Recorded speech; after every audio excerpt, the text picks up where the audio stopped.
So here is how you get started with your project. First, you got to think about what you want your word to be and really what your shape's going to look like. I decided I'm going to do the word paint, and I want it to be a paint tube somehow, maybe with some paint coming out. So you really got to think about what your word is and what sort of shape it's going to go into. Feel free to look online for what sort of shape it's going to be, give yourself some ideas. You could even get yourself a little silhouette of your object and work from that.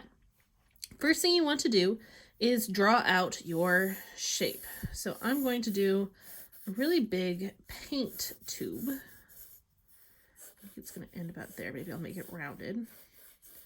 Ideally, I would like that part to show a little different for the lid.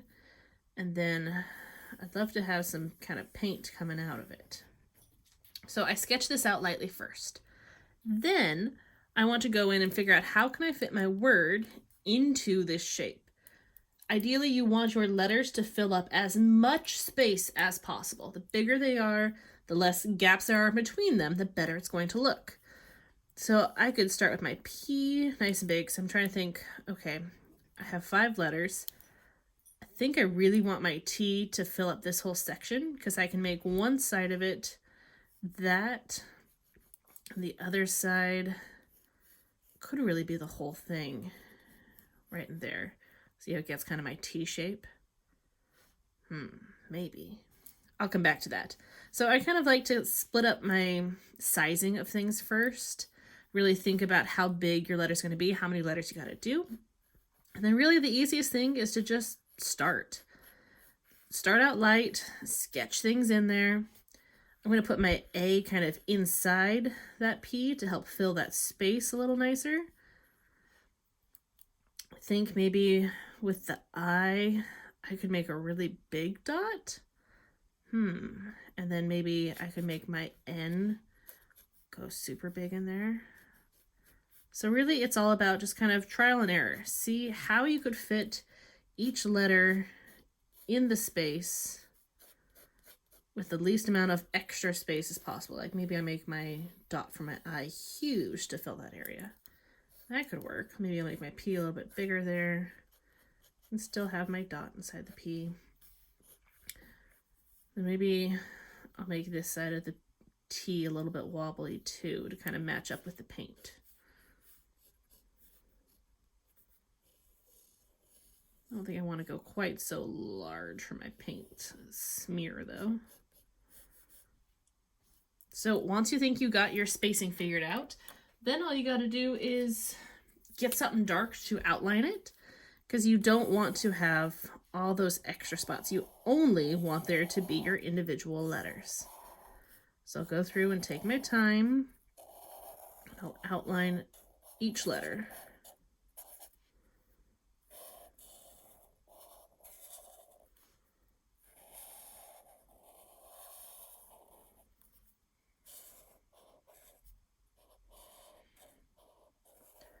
So having some letters go small and kind of go underneath, or some parts big and some parts small, can be a great little trick to help you fill that space a little nicer. Oh, my wobble got a little off there. That's all right. So once I outline it, then all you gotta do is wait for your marker to dry, obviously, but you can erase out all your little pencil lines, so all that's left behind is just your word. Now, my marker is not quite dry yet, but you get the point here. So we don't want to have any of those outlines left behind of that original shape. You just want your letters. The last thing you got to do is add your color. So decide what sort of materials are you going to use. You can use any materials you have around the house. I think for this one, I'm going to use some color pencils that I have. So I know I want my lid to end up looking kind of silvery. So I can even put in some extra little marks when I'm coloring it in. You can add those extra details into the individual letters, no problem. Maybe I'll kind of add a little spot there. You'd want to fill everything really nice.